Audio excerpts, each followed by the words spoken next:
નગરપાલિકાના પ્રમુખને વાત કરીએ તો ટેક્સમાંથી મુક્ત કરી દે. એવું કાંઈ નથી ને, જય બોલવામાં ટેક્સ નથી લાગતો ને. બોલો ભાગવત ભગવાન કી. તો વાંધો નહીં, બોલાય તો છે. હું પેલે બીજે દી અમુક આપણે ચોખવટું કરી લઈએ એટલે હાથ દી સુધી પછી કઈ તકલીફ નહીં. નારદજી સનત કુમારોને પ્રશ્ન કરે છે, મહારાજ કોઈ એવું દ્રષ્ટાંત છે કે જે ભાગવતની કથા સાંભળવાથી પવિત્ર બની ગયું હોય, જેને જીવનભર પાપ કર્યા હોય અને ભાગવતજીની 7 દિવસની કથા સાંભળવાથી મુક્ત થઈ ગયું હોય, એવું કોઈ દ્રષ્ટાંત? કહે છે, હા, એક ઇતિહાસ છે. ઇતિહાસ એટલે ઘટેલી ઘટના. પૂર્વમાં ઘટેલી ઘટનાનું યથાર્થ રૂપે નિરૂપણ કરવું ને એને ઇતિહાસ કહેવાય. કહે છે એક મહાન ઇતિહાસ છે. તુંગભદ્રા તટે પૂર્વમ અભૂતપત્તનમુત્તમમ યત્ર વર્ણાસ્મ ધર્મેણ સત્ય સત્કર્મ તત્પરા અત્ર તે કીર્તયિષ્યામિ ઇતિહાસમ પુરાતનમ યસ્ય શ્રવણ માત્રેણ પાપહાનિ પ્રજાયતે. કહે છે પુરાતન ઇતિહાસ છે અને યસ્ય શ્રવણ માત્રેણ, ભાગવતજીની કથાનું શ્રવણ કરવાથી એ પાપહાનિ પ્રજાયતે, પાપમાંથી મુક્ત થઈ અને ભગવાનના ધામને પ્રાપ્ત કરે છે. આવું ઇતિહાસનું વર્ણન કરતા કહે, તુંગભદ્રા નામની એક નદી છે. આ નદીના કિનારે 4 વર્ણના લોકો રહે છે, બ્રાહ્મણ, ક્ષત્રિય, વૈશ્ય અને શૂદ્ર. એમાં એક આત્મદેવ નામના બ્રાહ્મણ રહેતા હતા. આ આત્મદેવ બ્રાહ્મણની એક પત્ની છે જેનું નામ છે ધુંધુલી. આ ધુંધુલીનો પરિચય ભાગવતમાં બતાવ્યો. કૃપણા કલહપ્રિય, કલહપ્રિય બહુ હતી. જ્યાં સુધી આ ધુંધુલી આજુબાજુમાં ઝઘડો ન કરે ને ત્યાં સુધી એને ખાવાનું પચે નહીં. આવી થોડી વિચિત્ર સ્વભાવવાળી હતી. સ્વવાક્ય સ્થાપિકા, ઝઘડાખોર તો હતી પણ પોતાની વાતનો કકો પકડનારી હતી. જ્યાં સુધી એની બેનપણી સાથે ઝઘડો ન કરે ત્યાં સુધી એનું મન શાંતિનો અનુભવ ન કરે. કૃપણા કલહપ્રિય, કુથલીખોર હતી. બીજાની વાતો કરવામાં બહુ કુશળ હતી, બીજાની નિંદા કરવામાં બહુ કુશળ હતી. આવી કહે છે વિચિત્ર સ્વભાવવાળી સ્ત્રી હતી. સ્વવાક્ય સ્થાપિકા, પોતાની જીદનો કકો પકડનાર, બહુ જલ્પિકા, બહુ વધારે પડતું બોલનારી હતી. વિચિત્ર સ્વભાવની હતી, ઝઘડાખોર. અને હોય સોસાયટીમાં એકાદ ધુંધુલી હોય, હા, એને યાદ કરી લેજો બેઠા બેઠા. અને દરેક ભાગશાળી સોસાયટી હોય 2-3 ધુંધુલી હોય, પણ એકાદ તો હોય જ. સ્વવાક્ય સ્થાપિકા, બહુ ઝઘડો કરનારી હતી. અને આવી વિચિત્ર સ્વભાવવાળી સ્ત્રી સાથે આત્મદેવ બ્રાહ્મણ પોતાના જીવનનો નિર્વાહ ચલાવતા હતા. એક સમયે ઘટના, બ્રાહ્મણને દરેક પ્રકારનું સુખ હતું પણ સંતાન ન હોવાનું દુઃખ હતું. સંતાન ન હોવાના દુઃખથી કંટાળી આત્મહત્યા કરવા માટે વનની અંદર ગયા. જેવા જ વનમાં રડતા રડતા ગયા એ સમયે સામે એક સંન્યાસી મળે છે. સંન્યાસી પૂછે છે, શા માટે રડો છો? કથમ રોદી શિવી પ્રતવમ. હે ભૂદેવ, રડવાનું કારણ જણાવો. કાતે ચિંતા બલિયશી, તમને શું ચિંતા છે? વદત્વમ, તમે બોલો મારી સામે, બની શકશે તો હું તમારું દુઃખ દૂર કરીશ. સંન્યાસી કહે છે, કારણ કે જો ન કરે લકીર, વો કરે ફકીર. માણસના ભાગ્યમાં જે વસ્તુ ન હોય ને, કોઈ સાચા સંત, કોઈ ગુરુના, કોઈ માતા પિતાના આશીર્વાદ માથે આવી જાય ને, તો ન થવાનું જે કામ હોય ને એ પણ સહેલું બની જાય છે. જો ન કરે લકીર, વો કરે ફકીર, એક સંતની તાકાત છે. અને એ સમયે કીધું કે હું સંતાન ન હોવાના દુઃખથી રડું છું. તમે તો સંન્યાસી છો, તમે મારા ભાગ્યની રેખા જોઈ દો, મારા ભાગ્યમાં સંતાન છે કે નથી, સંતાનનું સુખ મળશે કે નહીં. અને એ સમયે સંન્યાસીએ એ ભૂદેવના લલાટની રેખાઓ જોઈ છે. આપણે ત્યાં સામુદ્રિક શાસ્ત્ર છે કે માણસની આકૃતિ ઉપરથી ખબર પડી જાય કે આ માણસની વૃત્તિ કેવી છે. આકૃતિ ગુણાન કથયતિ, માણસનો ચહેરો જોવાય ને ખબર પડી જાય કે આના મનમાં શું વિચાર ચાલે છે. આ સામુદ્રિક શાસ્ત્ર છે. આપણે ત્યાં 3 શાસ્ત્રને મહાન માનવામાં આવ્યા: સામુદ્રિક શાસ્ત્ર, શુકન શાસ્ત્ર અને જ્યોતિષ શાસ્ત્ર. ઘણીવાર જ્યોતિષ ઉપર લોકો એવી ટીકા કરતા હોય કે આ બધું ખોટું છે, આ બધું ઉપજાવી કાઢેલું છે, આ બધું ગ્રહોના, પિતૃઓના, આન તેન, એવું કાંઈ હોતું જ નથી. આવી ટીકાઓ કરતા હોય. પણ યાદ રાખજો, જ્યોતિષ છે ને એ શાસ્ત્ર છે. જ્યોતિષ જોવા વાળો કદાચ પૈસાના લોભે ખોટું જ્યોતિષ જોવે એ વાત બીજા નંબરની છે, પણ જ્યોતિષ શાસ્ત્રને ક્યારે ખોટું ન કહી શકાય. જ્યોતિષ શાસ્ત્ર છે. કળિયુગની અંદર એવું કીધું કે 4 વસ્તુ ક્યારેક ફળે, ક્યારેક ન ફળે. શકુનમ સપથમ ચૈવ જ્યોતિષમ ચિકિત્સકમ કલૌ ચતવારી રાજેન્દ્ર ભવંતી ન ભવંતી વા. શકુનમ એટલે સુકન. આપણે કહીએ ને કે ગાય સામી મળે તો સુકન થાય, કોઈ પનિહારી માથે બેડું લઈને સામે મળે તો સુકન થાય, બ્રાહ્મણ તિલક કરેલા હોય સામે મળે તો સુકન થાય, કોઈ કુંવારિકા દીકરી આપણી સામે આવે તો સુકન થાય. આ સુકન કલિયુગમાં ક્યારેક ફળે ક્યારેક ન ફળે. સપ્રથમ એટલે સોગન. કોઈ ખોટું બોલતો હોય ને એમ કે મારી માના સોગન ખાઉં સાચું બોલું, અને જો ખોટું બોલતો હોય તો માં મરે નહીં પણ બીમાર પડી જાય. સોગનમાં એટલી તાકાત છે. કળિયુગમાં ક્યારેક સોગન ફળે ક્યારેક ન ફળે.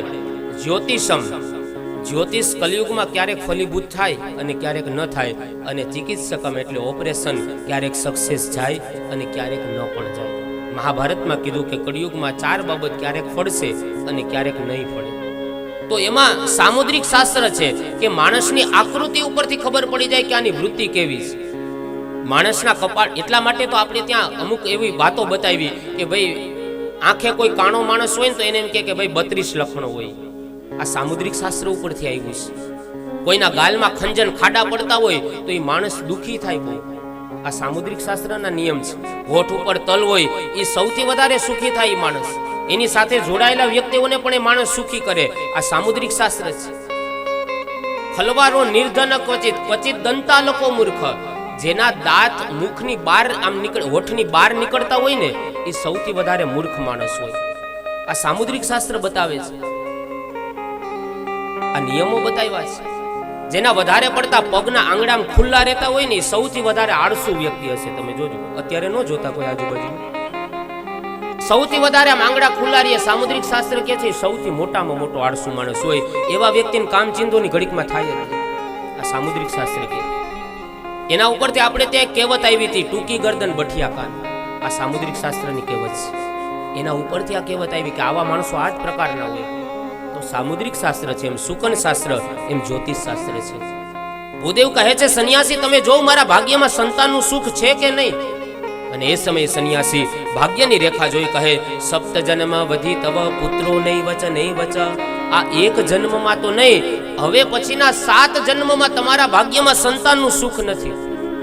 ભૂદેવ કહે છે કે જો તમારી અંદર સંતાન સુખ નથી એ જોવાની તાકાત હોય તો હું એટલું જાણું છું કે સંતાન આપવાની પણ તાકાત તમારી અંદર હોય છે. મને દીકરો આપો, નહીતર હું તમારી સામે આત્મહત્યા કરીશ, તમારી સામે મરી જઈશ, તમને બ્રહ્મ હત્યાનું પાપ લાગશે. હું મરી જાવ હમણાં. જો મરવું બોલવું સહેલું છે, બાકી લોઢાના ચણા છે. ઘણી વાર માણસો કહેતા હોય ને ડોહીમાં જંગલમાં લાકડા લેવા ગયા, છોકરાઓએ જુદા કર્યા, કાઢી મૂક્યા, એકલા રીએ, ઘરનું ગુજરાન ચલાવે. પેલાના સમયમાં ચૂલા હતા એટલે ફૂંકી ફૂંકીને એ અગ્નિ પેટાવતા ને એવું બધું કરતા. હવે લાકડા લેવા ગયા જંગલમાં, બહુ મોટો લાકડાનો ભારો થયો. કીધું લાવને પેલા ઘરે મૂકી આવું. તે જ્યાં ભારો ઉપાડવા ગયા ને વજન એવડો ને પડ્યા ડોહીમાં ભારો બે, અને ડોહીમાંથી આમ નિહાકો નખાઈ ગયો. અરે રે, આ છોકરા ભેગા રાખતા નથી, એકલું બધું કરવું પડે, હવે તો મરી ગયું, મોતે નથી આવતું. આમ જ્યાં કીધું ને ત્યાં મોત સામે આવીને ઉભું. કીધું જય શ્રી કૃષ્ણ. તો કે જય શ્રી કૃષ્ણ. કોણ તમે? તો કે હું મોત. તમે કીધું કે મોતે નથી આવતું, લ્યો માડી હું આવ્યો. તો કે હારું થયું, લે દીકરા તું આવ્યો, એક કામ કર્યા, લાકડાને ભારો માથે ચડાવી દે. મરવું મરવું કે ખરા, હે ભગવાન હવે દોરી ખેંચી લે તો હારું, પાછે એમ કે બાજુ વાળાને. મરવું મરવું બોલે પણ મોત નજીક આવે ને. કહે છે કે આત્મદેવ બ્રાહ્મણ કે હું તમારી સામે આત્મહત્યા કરું, મરી જાવ, તમને બ્રહ્મ હત્યાનું પાપ લાગશે. કાં તો મને દીકરો આપો ને કાં તમારી સામે આત્મહત્યા કરું. અને એ સમયે સંન્યાસી વળી સમજાવે પણ દીકરા ન હોવાના દુઃખથી શું કામ રડો છો? દીકરા વાળા સમાજમાં જરાક જોવા તો જાઓ, દીકરા વાળાએ રડે છે. દીકરા વાળાના મા બાપ એ વૃદ્ધાશ્રમમાં પીડાય છે, તમે દીકરા ન હોવાના દુઃખથી દુઃખી થાવ. દીકરા વાળાએ રડે છે, દીકરો લઈને શું કરશો? દીકરાનું સુખ મળશે કે નહીં કેમ ખબર છે? યાદ રાખજો, સંતાન સુખ મળે એ કોઈ મોટી વાત નથી. બાલ બચ્ચાનું સુખ મળે એ કોઈ મોટી વાત નથી. એ તો પશુ પક્ષી નહીં હોય બાલ બચ્ચા. સંતાન સુખ મળે એ મોટી વાત નથી, સંતાનથી સુખ મળે ની બહુ મોટી વાત છે. કહે છે દીકરા ન હોવાના દુઃખથી રડો છો, પણ સમાજમાં નજર કરો, દીકરા વાળાએ રડે છે. કીધું મારું શ્રાદ્ધ કોણ કરશે? દીકરો નહીં હોય. અરે શ્રાદ્ધ કરવા, શ્રાદ્ધનો અર્થ થાય છે શરણાગતિ. ભૂદેવ તમે જીવતે જીવતા જ ભગવાનના શરણે વયા જાવ ને. અનન્યા ચિંતયંતો મામ યે જના પર્યુપાસતે અન્યથા શરણમ નાસ્તિ ત્વમેવ શરણમ મમ. તમે જીવતા જ ભગવાનને સમર્પિત થઈ જાવ ને. જીવતા જ ભગવાનના બની જાવ ને, મર્યા પછી દીકરા સંસ્કારી હશે તો શ્રાદ્ધ કરશે, નહીતર એ પણ નહીં કરે. અને આજે સમાજમાં આપણે જોઈએ છીએ ને, 5મું 7મું 9મું આ બધી ચાલુ થયું છે. આ શાસ્ત્રીય પરંપરા નથી હો, આ ઋષિ સંસ્કૃતિની વિરુદ્ધની વાતો છે. કોઈ કે અમારે પ્રસંગ આવે છે ને અમારે ઓલું આવે છે ને, નહીં, શાસ્ત્ર વિરુદ્ધ કોઈ દિવસ ક્યારેય ન જવું જોઈએ, એનો દોષ બહુ લાગે. ઘણા એમ કહેતા હોય, ગોરબાપા કોઈ વ્યક્તિ ગુજરી જાય તો અમારે 12 દી ઓફિસ બંધ રાખવાની, અમારે 12 દી કામ ધંધા બંધ કરી દેવાના. હવે તું 12 દિવસ ઓફિસે જાય તો હું તું ધીરુભાઈ અંબાણી બની જવાનો છું? જેની કૃપાથી આપણને ઓફિસ મળી છે, જેની કૃપાથી આપણે પદ ઉપર પ્રતિષ્ઠા ઉપર બેઠા હોય, એના માટે આપણે 12 દિવસ ન કાઢી શકીએ તો ધૂળ પડી આપણા જીવન. આ 7મું 5મું 9મું કરી નાખવું, આ ઋષિ પદ્ધતિ નથી. આ ઋષિ પરંપરાને તોડીએ છીએ. એ જીવાત્માને બહુ દુઃખ થતું હશે, અને એને દુઃખ થાય ને એ જેની દુર્ગતિ છે. માટે શાસ્ત્રીય પરંપરા મુજબ મરનાર વ્યક્તિની પાછળ ધાર્મિક ક્રિયાઓ શાસ્ત્રીય જે પરંપરા બતાવી ને એ મુજબ જ થવી જોઈએ, નહીતર એને દુર્ગતિ ભોગવવી પડે છે. આ કોઈ ઉપજાવી કાઢેલી બાબતો નથી. આ કોઈ રૂપિયા કમાવાના કે એના માટેના કોઈ ઋષિ મુનિઓએ ગ્રંથો નથી બનાવ્યા. આપણા કલ્યાણ માટે આ બને. એને વેલાને પાંદડા ખાઈ ખાઈને બને, એને શું સ્વાર્થ હોય એમાં? માટે પિંડદાન શ્રાદ્ધ વિધિ એ ઋષિ પરંપરા મુજબ જ થવી જોઈએ. આપણે આપણી સગવડતા સાચવવા માટે વહેલું કરી નાખીએ, એ આત્માને બહુ દુઃખ થતું હોય. તો કહે છે શ્રાદ્ધ તમે જીવતા તમારા ભગવાનના શરણે વયા જાવ ને, મર્યા પછી સંસ્કારી થશે છોકરા તો કરશે, બાકી નહીં કરે. અને એ સમયે ભૂદેવે જીદ પકડી છે. કીધું નહીં, હું આત્મહત્યા કરી લઉં. કીધું નહીં, તમે મૃત્યુ પામશો તો મને બ્રહ્મ હત્યાનું પાપ લાગશે. કામ કરો, આલજો આ ફળ તમારા પત્નીને આપજો, અને તમારે ત્યાં ભગવાનની કૃપા થશે, નિર્મળ પુત્રનો જન્મ થશે. આત્મદેવ બ્રાહ્મણને ફળ આપ્યું, રાજી થઈ ગયા. હવે પેલા એમ કીધું કે 7 જન્મ સુધી તમારા ભાગ્યમાં સંતાન નથી, તો હવે પાછું એમ કીધું કે આ ફળ આપજો, તમારા પત્નીને પુત્ર થશે. આ વાત કોના જેવી થઈ ખબર? અમુક ઓફિસોની અંદર આપણે કામ કરાવવા જઈએ, જે સારા કર્મચારી છે એને તો વ્યાસપીઠ ઉપરથી આપણે વંદન કરીએ, કે જે લોકોના દુઃખી થતા હોય, લોકોનું દુઃખ દૂર કરવા માટે મહેનત કરતા હોય, એ કર્મચારીઓને વંદન છે. પણ અમુક ઓફિસમાં આપણે જઈએ ને, એટલે જેવા એન્ટર થઈએ એટલે ત્યાં માણસ ઉભો હોય, એનો આપણને પૂછે ક્યાં જવું, આપણે બે સાહેબને મળવું છે. કીધું અત્યારે ન મળે સાહેબ. કીધું કેમ? કે અત્યારે ઓફિસમાં હાજર નથી. કઈ આવે તો કલાક પછી આવે, બેસો. એટલે આપણે બેસવાનું. કલાક પછી આવે સાહેબ. આપણે ઓફિસમાં જઈએ એટલે સાહેબ પૂછે બોલો શું કામ છે? આપણે કહીએ સાહેબ આ થોડીક ફાઇલ પાસ કરવાની છે, કરી. તો કે એ ન થાય, નાથી જ શરૂઆત કરે. એ ન થાય, આપણે કઈ ઘટે જ, ચૂંટણી કાર્ડ ઘટે, આધાર કાર્ડ ઘટે, પાન કાર્ડ ઘટે. કીધું ને ભાઈ ન થાય, અત્યારે જાઓ તમે, અત્યારે એ સમય નથી કરવાનો. આપણે કહીએ પણ સાહેબ કઈ કાગળિયા ડોક્યુમેન્ટ ઘટતા હોય ઘરેથી લઈ આવીએ. અરે કીધું ને ભાઈ ન થાય, અને ન થાય એમ કરે ને પછી ધીમેથી એને ગાંધી બાપુના દર્શન કરાવો એટલે સાહેબ એમ કે આવતીકાલે આવજો, થઈ જાય. આ હું એના જેવી વાત છે? પેલા સન્યાસી એમ કીધું 7 જન્મ સુધી તમારા ભાગ્યમાં દીકરો નથી, અને પછી કીધું કે આલ્યો આ ફળ તમારા પત્નીને આપજો, દીકરો થાય. આ શું એના જેવી વાત છે? કીધું ના. સન્યાસીએ પોતાના જીવનમાં જે તપ કર્યા, જે સેવા કરી, પૂજા કરી, યજ્ઞ કર્યા, હોમ કર્યા, ભગવાનને પ્રાર્થના કરીને કીધું કે હે ભગવાન, આ સેવા પૂજા પાઠનું જે કાંઈ પુણ્ય તમારા દરબારમાં જમા થયું હોય ને, તો આ બ્રાહ્મણ દેવતાને હું આશીર્વાદ આપું કે એના ફળ સ્વરૂપે એમને ત્યાં દીકરાનો જન્મ થાય.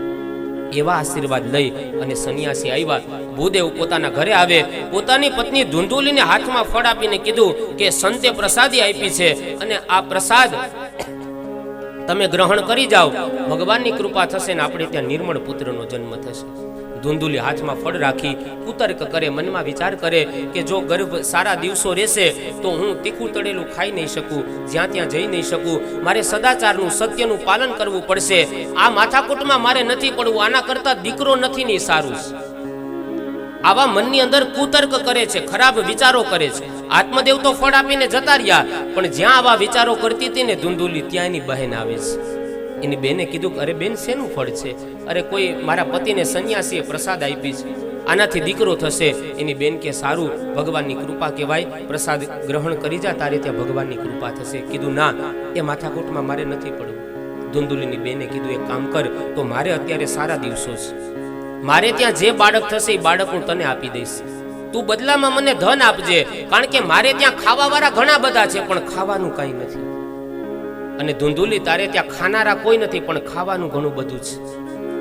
એક કામ કરજે, જે બાળક આવશે એ તને આપી દઈશ, બદલામાં તું મને ધન આપજે, જેથી કરીને અમારો જીવન નિર્વાહ ચાલે. અને તારે ત્યાં સંતાન નથી તો તને દીકરો મળી જાય. તારે ત્યાં ખાવા વાળા કોઈ નથી, ખાવાનું ઘણું છે. આજે પણ મુંબઈ જેવા વિસ્તાર, ધનાઢ્ય વિસ્તારમાં જાઓ તો મહેલમાં રહેવા વાળા કરતા તો નોકરોની સંખ્યા વધારે છે. જ્યાં ખાવાનું ઘણું બધું છે ત્યાં ખાનારા કોઈ નથી.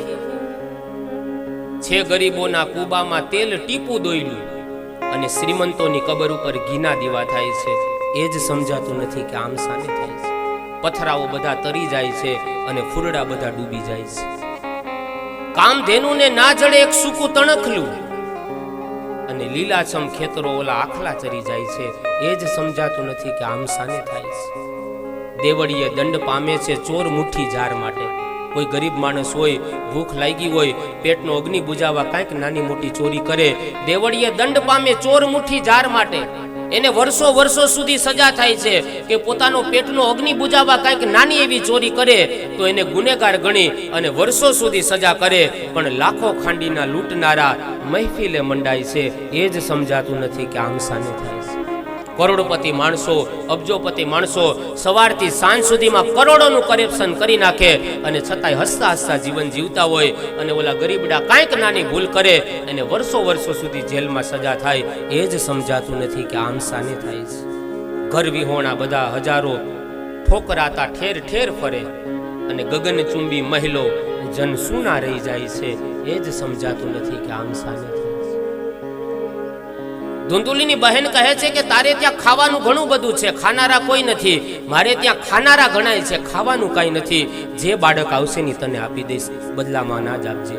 વાત યોગ્ય લાગે. પોતે ગર્ભવતી છે ને એવો સ્વાંદ સજે નાટક કરે છે. આખા નગરમાં જાહેરાત કરી કે આત્મદેવના પત્ની ધૂંધુલીને સારા દિવસો રહ્યા છે. પેલું સંતે આપેલું ફળ હતું, કસોટી કરવા માટે ગાયને ખવડાવે. સંત પ્રસાદી ક્યારેય નિષ્ફળ ન જાય. સમય જતા ગાયે પણ એક બાળકને જન્મ આપ્યો છે, જેનું શરીર માનવનું છે, પણ એના કાન છે ને ગાય જેવા છે. એટલે એનું નામ પડે છે ગોકર્ણ. ગો એટલે ગાય અને કર્ણ એટલે કાન. ગાય જેવા કાન હોવાથી નામ પડ્યું ગોકર્ણ. આ બાજુ ધૂંધુલીની બહેનને ત્યાં સમયાંતરે બાળકનો જન્મ થયો. ગુપ્ત રીતે બાળકને ધૂંધુલી પાસે પહોંચાડ્યું, બદલામાં એને ધન આપ્યું. ધૂંધુલીની બેન જતી રહી. ધૂંધુલીએ ગર્ભવતી સ્ત્રીનું સ્વાંદ નાટક છોડી નગરમાં જાહેરાત કરી કે આત્મદેવ બ્રાહ્મણના ઘરે દીકરા નહોતા ત્યારે એકોય નહોતા. આજ ભગવાનની કૃપા થઈ તો બે દીકરા થયા છે. પણ ખરેખર આત્મદેવ બ્રાહ્મણ છેતરાણા છે. આ આત્મદેવ અને ધૂંધુલી એટલે બીજું કાંઈ નહીં. યાદ રાખજો, આ ભાગવતની શરૂઆતમાં એક એવી સ્પષ્ટતા કરી દઉં કે ભાગવતજીની એક પણ કથા આ પંચ મહાભૂતના ખોડિયાના બારની કથા નથી. ભાગવતજીની બધી તમામ કથા છે ને આપણા શરીરની જ કથા છે. આત્મદેવ એટલે આપણો આત્મા, ધૂંધુલી એટલે આપણી બુદ્ધિ. આજ ધૂંધુલી દ્વારા આત્મદેવ બ્રાહ્મણ છેતરાણા. એનો મતલબ કે આપણી બુદ્ધિ દ્વારા આપણો આત્મા ઘણી વખત છેતરાતો હોય છે. એકાદશી ઉપવાસ ના કરાય, આ બુદ્ધિરૂપી ધૂંધુલી આપણા આત્માને છેતરે છે. આખી દુનિયા ખોટું કરીને ધંધો કરે, આપણે કરીએ તો શું થઈ ગયું? આ ધૂંધુલી આત્માને છેતરે છે. આમ નીતિમતાથી રહીએ તો કોઈ દી બે પાંદડે ન થઈ શકાય. ખોટું કરો અને રૂપિયા કમાવ, ઈઝી મની મેળવો. આ ધૂંધુલી છે ને એ આપણા આત્માને છેતરે છે. અને આત્મા છે ને એને હંમેશા નીતિ ગમે છે. આત્માને હંમેશા સારું ગમે છે. કોઈ જુગારી માણસ હોય, દારૂડિયો હોય, અને એની દીકરી ઉંમર લાયક થાય તો એનો જમાઈ એને ક્યારે જુગારી ગોઈતો? કોઈ એમ કીધું કે મારી દીકરી ઉંમર લાયક થાય, હારોથી કોઈ દારૂડિયો હોય ધ્યાનમાં રાખજો. પોતે ભલે પીતો હોય પણ જમાઈ ગોતે તો સંસ્કારી ગોતે. શું કામ? કે આત્માને હંમેશા સારું ગમે છે. એમ આ બુદ્ધિ દ્વારા આત્મા ઘણીવાર છેતરાતો હોય છે. એના દીકરાનું ન થવા દેવાય, કાંઈક વાત મૂકીને તોડાવો, ગોઠવો આપણા દીકરાનું. આ ધૂંધુલી આત્મદેવને છેતરે છે. આજ આત્મદેવ બ્રાહ્મણ છેતરાણા. યાત્રા કરીને આવ્યા, બે દીકરા હતા આંગણે. આત્મદેવ એકનું નામ ગોકર્ણ રાખવામાં આવ્યું. ગાય જેવા કાન હતા એટલે ગોકર્ણ રાખે. ધૂંધુલી કીધું મારા દીકરાનું નામ હું તમને ન રાખવા દઉં. થોડી જીદી હતી ને સ્વભાવની. આપણી ભાષામાં કહીએ તો ઊંધાઈ નમઃ હતી. કોઈ વાત જ ન માને, હા ઊંધી ચાલે. કીધું કે આ દીકરાનું નામ હું રાખીશ, એટલે નામ રાખ્યું ધુંધુકારી. પેલાનો એક સમય હતો, આપણે ત્યાં નામકરણ સંસ્કાર છે ને બ્રાહ્મણો કરતા. આપણે ત્યાં કુલ 16 સંસ્કાર છે. એમાંનો એક સંસ્કાર એટલે નામકરણ સંસ્કાર, એ બ્રાહ્મણો દ્વારા થતા. જોકે હવે બ્રાહ્મણોના હાથમાં ઈજારો નથી, ફૈબાએ જટી લીધું છે. જોકે હવે તો ફૈબાના હાથમાં નથી, ચકો ને ચકી બે જ નક્કી કરે. ચકો કે ચિંટુ રાખું, ચકી કે મિન્ટુ રાખું, તો કે રાખો ચિંટુ મિન્ટુ. નામકરણ એક સંસ્કાર છે. બાળકોના નામ હંમેશા ભગવાનના નામ ઉપરથી રાખજો. ભગવાનના નામની કેટલી તાકાત છે, આગળ કથા આવશે અજામિલ બ્રાહ્મણની, ત્યારે સમજશું કે ભગવાનનું નામ શું કરી શકે. નામ બાળકોના એવા રાખીએ. તમે અમુક ધર્મમાં જોજો, એ લોકોનું નામ આપણે બોલીએ ને એટલે આપણને ખબર પડી જાય કે આ જ ધર્મનો છે, આ જ વ્યક્તિ છે. એમ કમસે કમ વ્યાસપીઠ ઉપરથી એક બ્રાહ્મણ તરીકે પ્રાર્થના કરું કે ભલે ફૈબા નામ પાડે કે પતિ પત્ની નામ નક્કી કરે, પણ દીકરાઓના નામ એવા રાખજો કે એ નામ લીધા પછી ખબર પડવી જોઈએ કે આ હિન્દુનો દીકરો છે. કમસે કમ નામ એવા રાખજો બાળકોને. આજે નામે એવા રાખે. ગોકર્ણ પંડિતો જ્ઞાની ધુંધુકારી મહાખલ. ગોકર્ણ પંડિત થયા, જ્ઞાની થયા, વિદ્વાન થયા, ધુંધુકારી મહાદુષ્ટ થયો. ન ખાવાનું ખાવા માંડ્યો, ન પીવાનું પીવા માંડ્યો, બ્રાહ્મણ બનીને બગડ્યો. સ્કૂલમાં વિદ્યાર્થી તોફાન કરે તો એને ઓછી સજા મળે, પણ જે મોનિટર જો તોફાન કરે ને તો શિક્ષક એને વધારે સજા કરે. એમ બ્રાહ્મણ બનીને જો બગડે, ન ખાવાનું ખાય, ન પીવાનું પીવે, તો ઈશ્વર એને વધારે સજા કરે છે. ભોગા ન ભોગતા વયમેવ ભોગતા. 5 ગણિકાઓનો સંગ કર્યો. શબ્દ, સ્પર્શ, રૂપ, રસ અને ગંધ. વ્યસની જીવન બન્યું, વ્યભિચારમય જીવન થયું. 5 ગણિકાઓનો સંગ કર્યો છે. યાદ રાખજો, ભોગ આપણે નથી ભોગવતા. કોઈ એવું વિચારે કે હું ચા પીઉં છું, એ ચા અંદરથી આપણને પીવે છે. કોઈ એમ વિચારે કે હું માવો, તમાકુ, બીડી, સિગરેટ પીઉં છું, ના, એ અંદરથી આપણને પીવે છે. 1 કપ પ્યાલી ચા, 1 બીડી, 1 સિગરેટ, 1 માવો 8 મિનિટનું આયુષ્ય ઓછું કરે છે. આપણે ભોગ નથી ભોગવતા, એ અંદરથી આપણને ભોગવે છે. ધુંધુકારી 5 ગણિકાઓનો સંગ કર્યો. ન ખાવાનું ખાય છે, ન પીવાનું પીવે, વ્યભિચારમય જીવન બન્યું છે. તેને વેશ્યા કુસંગે ન. 5 ગણિકાઓનો સંગ કર્યો છે. એક સમયે ઘટના એવી બને છે કે આત્મદેવ બ્રાહ્મણ એ બેઠા હતા ને એ સમયે પેલો ધુંધુકારી આવે છે. પોતાના પિતાની પાસેથી સંપત્તિ માગે છે ગણિકાઓનું પોષણ કરવા માટે, અને પિતા સંપત્તિ આપવાની ના પાડી એટલે પિતાને લાત મારે છે. જ્યાં આત્મદેવ બ્રાહ્મણને ધુંધુકારીએ લાત મારી, આત્મદેવ બ્રાહ્મણની આંખમાંથી આંસુ પડ્યા છે, અશ્રુ પડ્યા. અને જેવા જ આત્મદેવ બ્રાહ્મણ રડવા લાગ્યા, મનમાં વિચાર કરે છે, અને એ સમયે જ્ઞાની પુત્ર ગોકર્ણ આવે છે. પિતાને કહે છે, પિતાજી શા માટે રડો છો? અરે તારો ભાઈ ધુંધુકારી મને મારે છે. આના કરતા તો દીકરો નહોતો ને બેટા, એ જ સારું હતું. આજ દીકરો છે ને હું દુઃખી થયો છું. જો સંન્યાસી ત્યારે બહુ સમજાવતા હતા કે દીકરો નથી ને સારું છે, પણ સંન્યાસીની વાત ત્યારે ગળે ન ઉતરી. આજ દીકરાની લાત પડીને વાત મગજમાં આવી ગઈ. અને કહેવાય છે ને કે લાતો કે ભૂત બાતો સે નહીં માનતે.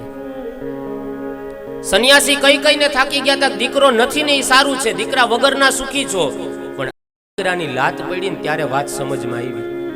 અને એટલે કહેવત આવી કે જેને કોઈનો પૂગે ને પછી એને એનું. અત્યારે પેલાનો સમય હતો કે પેલાના સમયની અંદર જ્યારે પોસ્ટકાર્ડ લખતા ને એટલે એમ લખતા કે નાથો ભૂરાને પૂગે. અત્યારે લખે કે ભાઈ નાથાભાઈ ભૂરાભાઈ, એમ આખું નામ લખે. પણ પેલા ટૂંકું લખતા પોસ્ટકાર્ડ, નાથા ભૂરાને પૂગે. એટલે બે વાતે થાય, એક પોસ્ટકાર્ડ પૂગે એમે થાય, જેને કોઈનો પૂગે એ અર્થ થાય.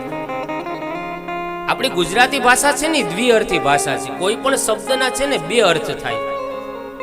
દર્દી એક ડોક્ટર પાસે ગયા એટલે ડોક્ટરે કીધું આમ કઈક તકલીફ હશે, દાંત સડી ગયા હશે, એટલે ડોક્ટરે કીધું કે ભાઈ જમાઈ છે? એટલે ઓલા દર્દી કીધું સાહેબ જમાઈ તો એકના વિનાના 3 છે, પણ એ કોઈમાં હારાવાય નથી. ડોક્ટર કે ઈ જમાઈ નહીં, આ જમાઈ છે, ભોજન. ગુજરાતી ભાષા દ્વિઅર્થી ભાષા છે, એક શબ્દના 2 અર્થ થાય. આત્મદેવ બ્રાહ્મણ આજ ચિંતામાં પડ્યા છે. કીધું આના કરતા દીકરો નહોતો ને સારું હતું. હવે આત્મદેવ બ્રાહ્મણ રડે છે. જ્ઞાની પુત્ર ગોકર્ણ મહારાજ આવે છે, પિતાજી શું કામ આટલી બધી પુત્રની અંદર આસક્તિ રાખો છો? દેહે સીમામ સરુધિરે ભીમતિમ ત્યજતવમ જાયા સુતાદિસુ સદા મમતામ વિમુંચ પશ્યા નિશમ જગદિદમ ક્ષણભંગ નિષ્ઠમ વૈરાગ્ય રાગ રસિકો ભવ ભક્તિ નિષ્ઠ. હે પિતાજી, હવે આવડી મોટી ઉંમરે વૈરાગ્ય રાગ રસિક થાવ, ભવ ભક્તિ નિષ્ઠ. હવે આ ઉંમર છે ને એ પ્રભુનું ભજન કરવાની ઉંમર છે. હવે પુત્રની અંદર આસક્તિ ન રાખો, પુત્રેશના હવે છોડી દો અને વૈરાગ્યના શસ્ત્રથી તમામ મમતાના બંધનને છેદી અને હવે ભગવાનનું ભજન કરો.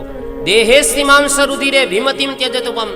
આ દેહમાં આટલા બધા આસક્ત શું કામ બન્યા? જે દેહની અંદર હાડકા છે, માંસ છે, ચામડા, શરીર, આની અંદર લોહી છે, આમાં બીજું છે શું? આટલી બધી શરીરમાં શું કામ આસક્તિ રાખો છો?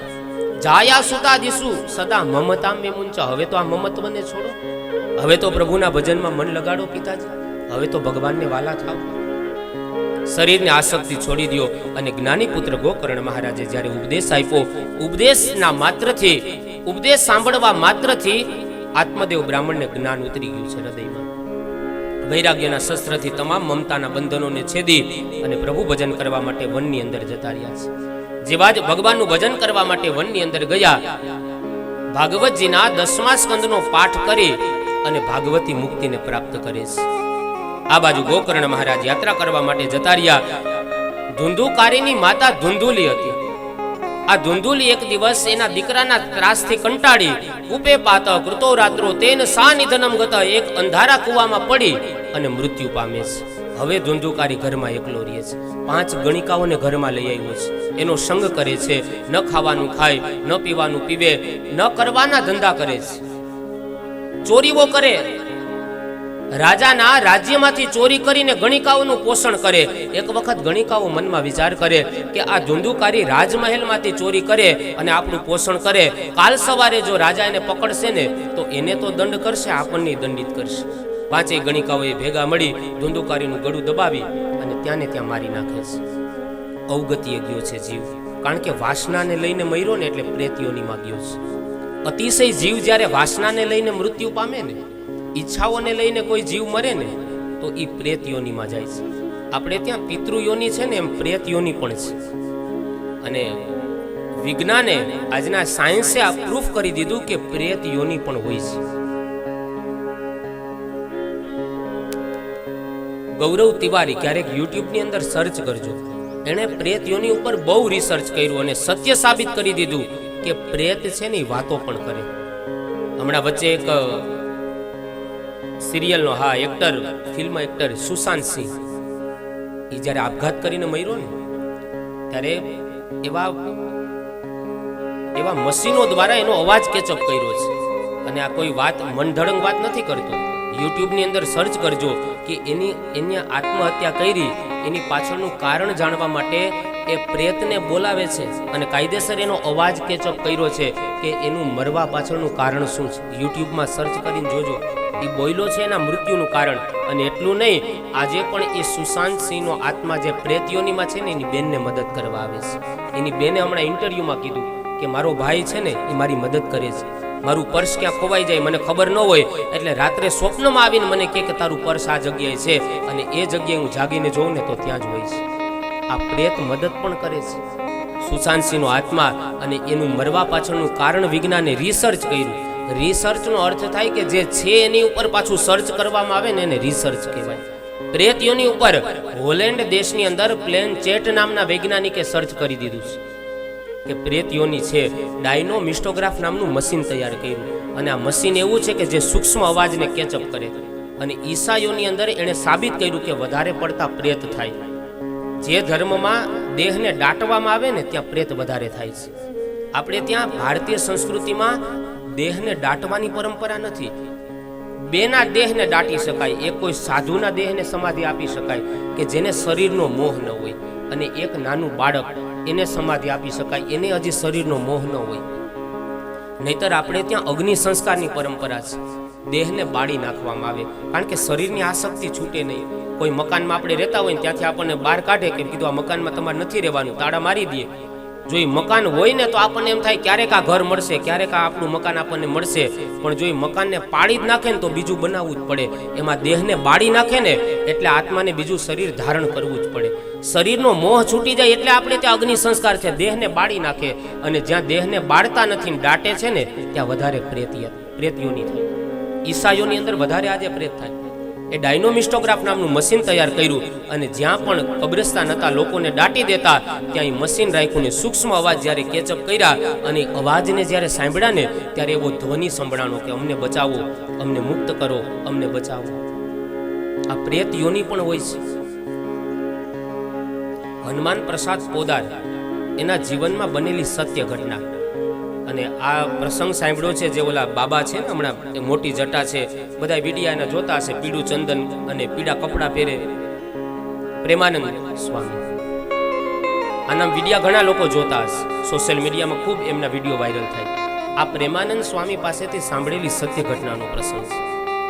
હનુમાન પ્રસાદ પોદાર, અને આ હનુમાન પ્રસાદ પોદાર એટલે ગીતા પ્રેસ ગોરખપુર. સંસ્કૃત સાહિત્યના તમામ ગ્રંથો છે ને ગીતા પ્રેસમાંથી મળે. એના સ્થાપક છે હનુમાન પ્રસાદ પોદાર. આનો એક નિયમ હતો કે દરરોજ એ સમુદ્ર કિનારે જાય, એકાંતમાં બેસે અને દરરોજ ભગવાનની માળા કરે, ભગવાનના પાઠ કરે અને પછી પાછા ઘરે આવે. આવો નિત્ય એનો નિયમ. એક સમયે જ્યારે દરિયા કિનારે ગયા ને એટલે એની સામે એક સફેદ કપડાં પહેરીને એક માણસ આવે છે. 2-5 દિવસ સુધી આ વાત ચાલી એટલે એણે બીજી વખત એ માણસને પૂછ્યું કે ભાઈ તમે મારી સામે દરરોજ કેમ આવો છો? આ સફેદ વસ્ત્ર ધારણ કરો, તમે કોણ છો? જો પ્રેત નો આ સ્વભાવ છે, ક્યારે સામેથી ન બોલે, એને બોલાવીએ ને તો જ જવાબ આપે. અને પ્રેતીઓની એવી છે કે જે પોતે પીડાતો હોય પરિવાર ઉપર ક્યારેક ભારરૂપ થાય. જો પિતૃ કોઈ દિવસ ક્યારેય કોઈને નડે નહીં, આ ગ્રંથિ મગજમાંથી કાઢી નાખવાની. પિતૃ છે ને દેવ કોટીમાં છે અને દેવ ક્યારેય કોઈને નડે નહીં. નડે છે અવગત્ય જે જીવ જાય ને એ પરિવાર ઉપર ભારરૂપ થતો હોય છે. દાખલા તરીકે હું પાણીમાં ડૂબતો હોય, મને તરતા ન આવડતું હોય, મારે બહાર નીકળવું હોય અને કોઈ તરવૈયો મને કાઢવા માટે આવે તો હું એના હાથ પકડું, એનું ગળું પકડું, એની ડોક પકડું, એના પગ પકડું. શું કામ? મારે એને ડૂબાડવો નથી, પણ હું બહાર નીકળવા માટે, હું બચવા માટે એના ઉપર ભારરૂપ બનતો હોય. એમ પ્રેત છે ને એ પીડામાં, પ્રેત યોની એ પીડા થાય ને એવી યોની છે. એને નડવું નથી કોઈને, પણ એ એમાંથી બહાર નીકળવા માટે ક્યારેક ભારરૂપ થતા હોય છે. એટલે હનુમાન પ્રસાદ પોદારે પૂછ્યું તમે કોણ છો? કીધું કે હું પ્રેત યોનીમાં પીડાઉં છું. કીધું મારી સામે શું કામ દરરોજ બેસવા આવો?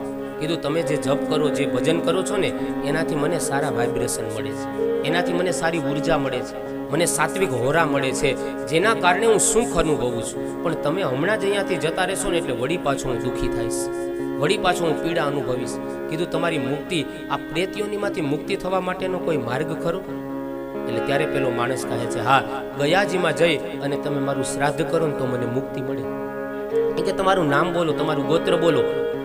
નામ બોલ્યા એટલે હનુમાન પ્રસાદ પોદારે કીધું તમે તો પારસી ધર્મના છો, હિન્દુ ધર્મનું શ્રાદ્ધ કરવાથી તમારી મુક્તિ મળશે.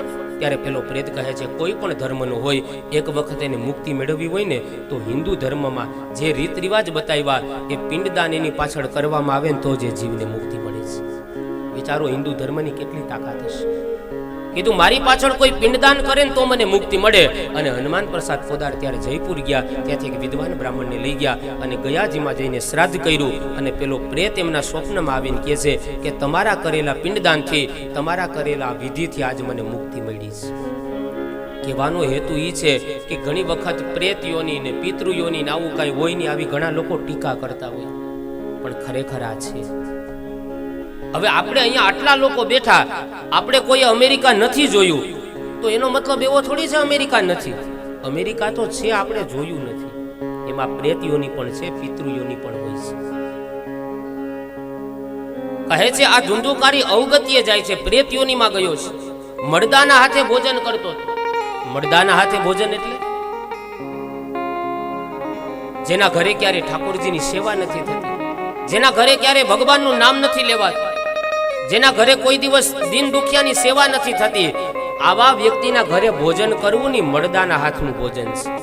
એવાના ઘરે કોઈ દિવસ ક્યારેય પગ ન મૂકવો જોઈએ કે જેના ઘરે ભગવાનનું નામ નથી લેવાતું, જેના ઘરે તુલસીનો આંગણે તુલસીનો ક્યારો નથી. આવા ઘરમાં ક્યારેય પગ ન મૂકવો. એના ઘરનું આપણે ભોજન જો લઈએ ને તો એ મડદાના હાથનું ભોજન છે. એટલે કવિ કહે કોઈ જાશો ના એવાને આંગણે, કોઈ જાશો ના એવાને જેના મુખમાં નહીં રામનું નામ છે રે, જેના મુખમાં નહીં રામનું નામ છે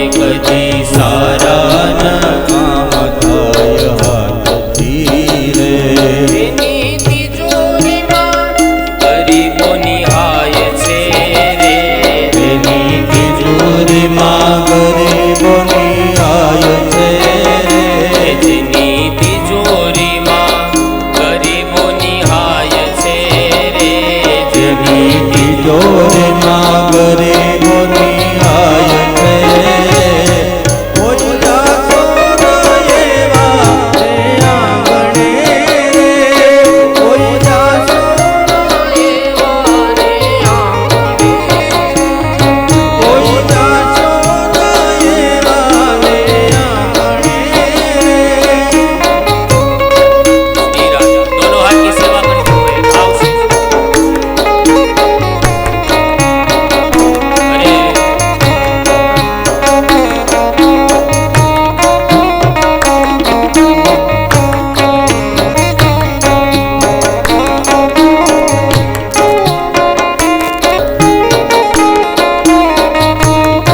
श्री राधे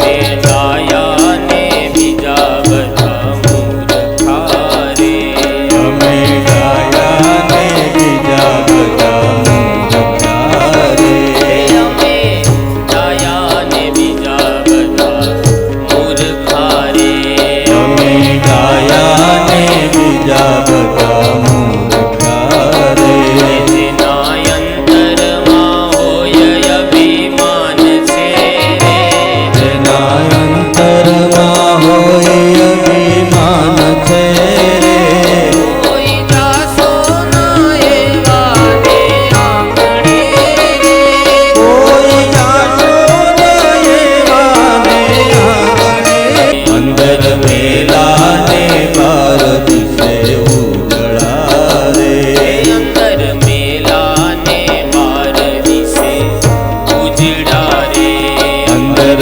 મેલા ને બાર દિશે ઉજળા રે નામ મોટા ને કામ જેના ખોટા રે નામ મોટા ને કામ જેના ખોટા રે નામ મોટા ને કામ જેના ખોટા રે નામ મોટા ને કામ જેના ખોટા રે કોઈ જાશો ન એવા ને આંગણે રે કોઈ જાશો ના એવા ને આંગણે જેના મુખમાં નહીં રામનું નામ છે રે જેના મુખમાં નહીં રામનું નામ છે રે જેના મુખમાં નહીં રામનું નામ છે જેના મુખમાં નહીં રામનું નામ છે રે કોઈ જાશો ન એવા ને આંગણે રે કોઈ જાશો ન એવા ને કોઈ જાશો ન એવા ને આંગણે રે કોઈ જાશો ન એવા કહે છે ધુંધુકારી એ મરદાના હાથે ભોજન કરતો એટલા માટે પ્રેત યોનીમાં ગયો છે. પ્રેત યોનીમાં પીડાવા લાગ્યો. આ બાજુ ગોકર્ણ મહારાજ તીર્થની યાત્રા પૂર્ણ કરીને જ્યારે ઘરે આવ્યા, શયનખંડની અંદર જ્યારે સૂતાતા, પેલો પ્રેત આવ્યો છે, ચિત્ર વિચિત્ર રૂપ લેવા લાગ્યો છે. ગોકર્ણ મહારાજ સમજી ગયા કે કોઈ અવગત્યો જીવ હોય ને એવું લાગે છે. હાથમાં જલની અંજલી લઈ ગાયત્રી મંત્રનું પઠન કરી અને જ્યાં જલ છાંટ્યું, કહે છે કોણ છો તમે? ત્યારે પ્રેત જવાબ આપે છે. મેં કીધું તું ને કે જ્યાં સુધી સામેથી ન પૂછો ને ત્યાં સુધી પ્રેત જવાબ ના આપે. કીધું કોણ છો તમે? કહે છે હું તમારો ભાઈ છું. અહમ ભ્રાતા ત્વદી યોસ્મિ ધુંધુકારી નામતા. મારું નામ ધુંધુકારી છે. હું પ્રેત યોનીમાં ગયો છું. બ્રાહ્મણ બનીને બેગડો, ન કરવાના કામ કર્યા, ન કરવાના ધંધા કર્યા, એટલા માટે મને પ્રેત યોની મળી છે. આમાંથી મુક્ત થાવ એવો કઈક ઉપાય બતાવો. કહે છે મેં તમારું શ્રાદ્ધ કર્યું ગયાજીમાં, તમારી મુક્તિ નથી થઈ. કીધું મુક્તિ તો થાય, પણ મેં એવા કર્મ કર્યા છે ને કે 100 ગયા શ્રાદ્ધ કરવાથી પણ મારી મુક્તિ નહીં થાય. કીધું તમારી મુક્તિનો માર્ગ શું? કીધું તમે જ્ઞાની છો, તમે જ કંઈક માર્ગ બતાવો. અને એ સમયે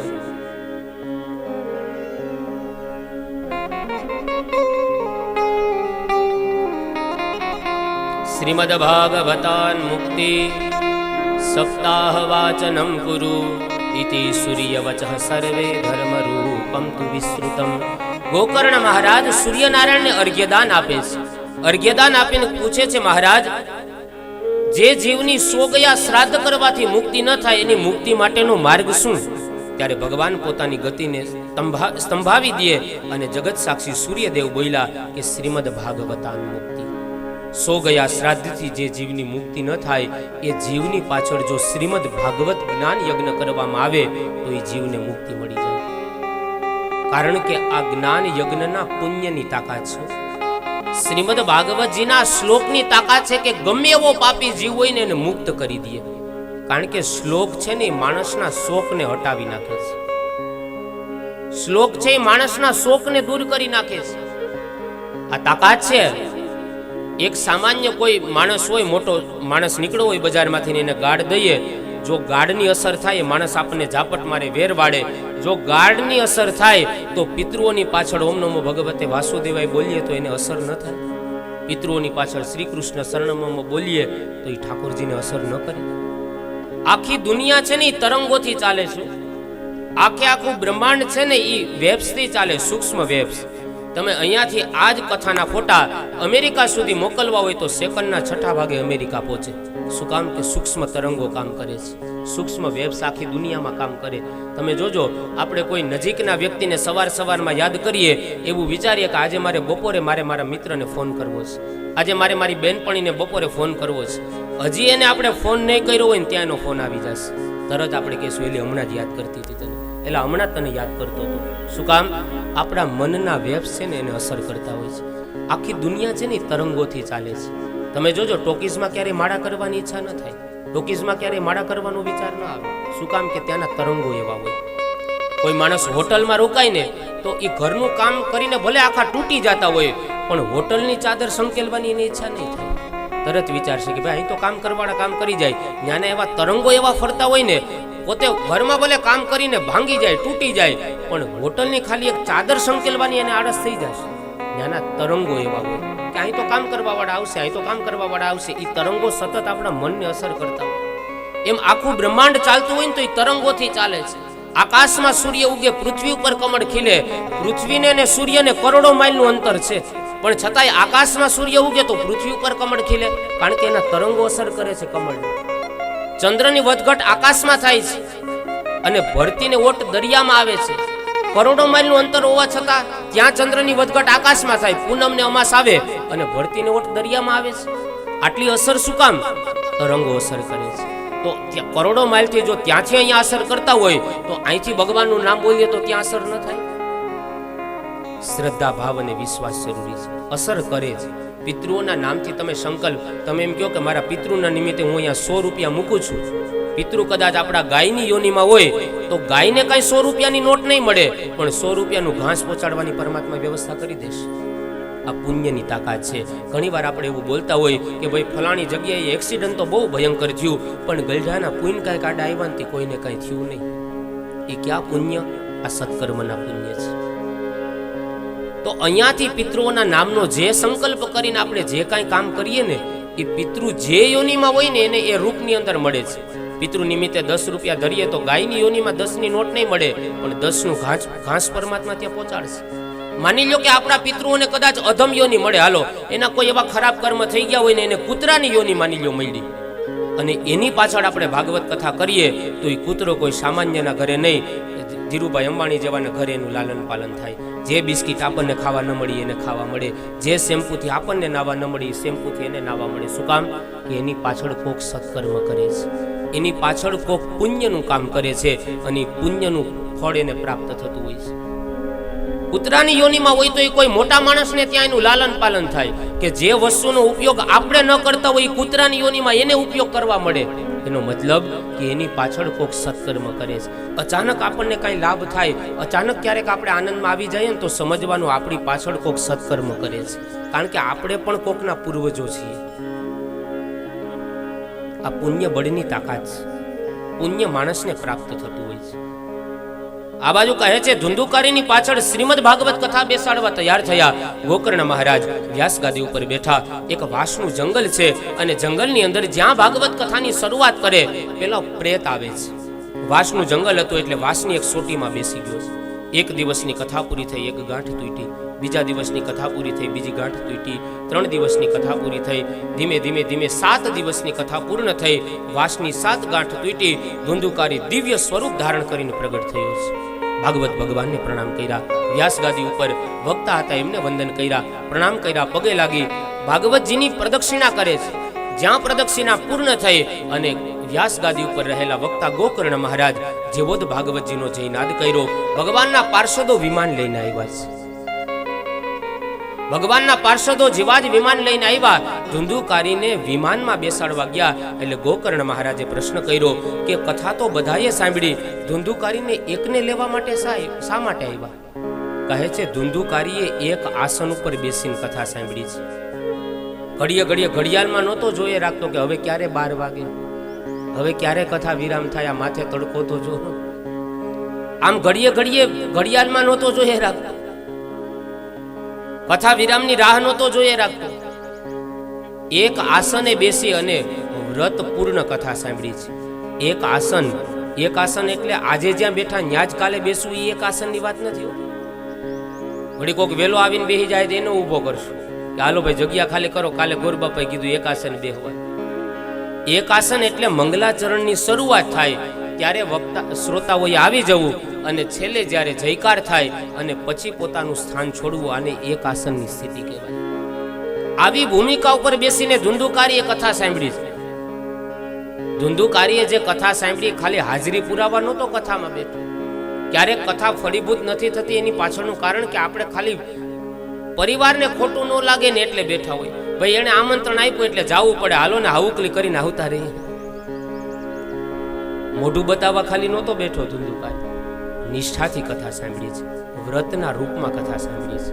એટલા માટે અસર થઈ અને ફરી પાછી ગોકર્ણ મહારાજ બધા જ ગ્રામજનોની મુક્તિ આપવા માટે થઈ અને શ્રાવણે માસી ગોકર્ણે કથા મૂચે તથા પુનઃ. શ્રાવણ માસની અંદર પુનઃ ભાગવત કથા કરી, બધાની મુક્તિ કરી. પણ ધુંધુકારી પાછળ ભાગવત કથા કરવાથી ભગવાનના પાર્ષદો વિમાન લઈને આવ્યા. એની અંદર બેઠો છે એ ભૂત હતો, કર્મના કારણે ભૂતમાંથી ભગવાનનો દૂત બની ગયો છે. આ ભાગવત કથાની તાકાત છે. ભૂતમાંથી ભગવાનનો દૂત બન્યો, ભગવાનના ધામની અંદર ગયો. કહે છે સનત કુમારો કે નારદજીની કથા નિષ્ઠાને વધારવા માટે સનકાદિકોએ આ ધુંધુકારીનું દ્રષ્ટાંત આપ્યું કે ભાગવતજીની કથા જીવતા સાંભળીએ તો અસર કરે, પણ મૃતાત્માની પાછળ જો આ ભાગવત કથાનું પારણ કરાવવામાં આવે તો એ ગમે એવો પાપી જીવ હોય એને ભગવાનનું ધામ મળે છે. ધુંધુકારીનું સુંદર દ્રષ્ટાંત આપ્યું. ત્યારબાદ કહે છે કથા કઈ જગ્યાએ કરવી, વિધિ કથન બતાવ્યું. કહે છે કોઈ એવી જગ્યા શોધવી કે આપણા કથા કરવાથી કોઈ વ્યક્તિને તકલીફ ન થાય અને કોઈ વ્યક્તિ દ્વારા આપણી કથામાં વિક્ષેપ ન થાય, એવી જગ્યા પસંદ કરવી કથા માટે. કથા કરાવનાર યજમાનોને જે પ્રશ્ન થાય ને એ અહીંયા વિધિ કથનમાં બતાવ્યું. પહેલો પ્રશ્ન કે શ્રીમદ ભાગવત કથામાં ખર્ચ કેટલો કરવો. કહે છે વિવાહે યાદૃશમ વિત્તમ તાદૃશમ પરિકલ્પયેત. જેમ દીકરા દીકરીના લગ્ન પ્રસંગ હોય અને એમાં જેમ ઉત્સાહથી આપણે દ્રવ્ય વાપરીએ ને એવી રીતના ભાગવત કથાની અંદર ઉત્સાહથી ખર્ચ કરવો. જે આ પરિવારે કર્યો છે આપણે જોઈએ છે. ઉત્સાહથી દ્રવ્યનો ઉપયોગ કરવો. નિમંત્રણ કોને કોને આપવું. કહે છે જેને કથા વાલી હોય, જે વૈષ્ણવ હોય, જે ઠાકોરજીની ભગવાનના સ્વરૂપોની પૂજા કરતા હોય એવા વ્યક્તિઓને ખાસ કથામાં ઉપસ્થિત રાખવા. સગા સંબંધીઓને નિમંત્રણ આપવું, મિત્રોને નિમંત્રણ આપવું, સ્નેહીજનોને આમંત્રણ આપવું. કથા કઈ જગ્યાએ કરવી. કહે તીર્થે વાપી વને વાપી ગૃહે વા શ્રવણમ મતમ. કહે છે તીર્થે વાપી, ઉત્તમમાં ઉત્તમ જગ્યા બતાવી કથા માટેની. તીર્થ સ્થળની અંદર કથા કરવી. એ ન બની શકે તો વને વાપી, વનમાં કથા કરવી. એ ન બની શકે તો કહે છે ગૃહે વાપી, ગૃહ એટલે ઘર, ઘરના આંગણે કથા કરવી. આ 3 સ્થાને ઉત્તમ માનવામાં આવ્યા છે. શ્રોતા અને વક્તા કેવા હોવા જોઈએ એના નિયમ બતાવ્યા. શ્રોતા કેવા હોય, 3 પ્રકારના શ્રોતા બતાવ્યા, મધ્યમ, કનિષ્ઠ અને ઉત્તમ. ઉત્તમ પ્રકારનો શ્રોતા એને કહેવાય કે જેને વક્તા આરે કાંઈ લેવા દેવા ન હોય, જેને યજમાન આરે કાંઈ લેવા દેવા ન હોય, આયોજકો સમિતિ સાથે કોઈ લેવા દેવા ન હોય. બસ એ કથા મંડપમાં આવે એને ખાલી ભગવાનની કથા સાથે મતલબ હોય. કથા સાથે જ જેને નિસ્બત હોય કે જે મારા ઘરે જે ઠાકોરજીની જે પ્રભુની હું સેવા કરું એ પ્રભુના ગુણગાન અહીંયાથી ગવાય છે, એ સાંભળીને મારે ઘરે જવાનું છે. આમ માત્ર જેને કથાથી મતલબ હોય ને આને ઉત્તમ પ્રકારનો શ્રોતા કીધો છે. કે જેને બીજી કોઈ માથાકૂટ નહીં, બસ ખાલી કથામાં રસ હોય, એ ઉત્તમ શ્રોતા છે. બીજો શ્રોતાનો પ્રકાર બતાવ્યો મધ્યમ શ્રોતા. મધ્યમ શ્રોતા એને કહેવાય કે કથામાં આવે ખરો, કથા સાંભળે ખરો, જીવનમાં ન ઉતારે. આ મધ્યમ પ્રકારનો શ્રોતા છે. ત્રીજો શ્રોતાનો પ્રકાર બતાવ્યો કનિષ્ઠ શ્રોતા. કનિષ્ઠ એટલે કથામાં આવે, સાંભળવા ન બે, ભૂયલું કાઢવા આવે. આ કથા નંદાણીયા પરિવારે વાં કરી હોત ને તો સારું હતું. આ કથામાં નંદાણીયા પરિવારે ઓલા વક્તાને બોલાવ્યા હોત ને તો સારું હતું. આ જમણવારમાં ઓલું રાખ્યું હોત ને તો સારું હતું. આમ ભૂયલું કાઢે બેઠો બેઠો.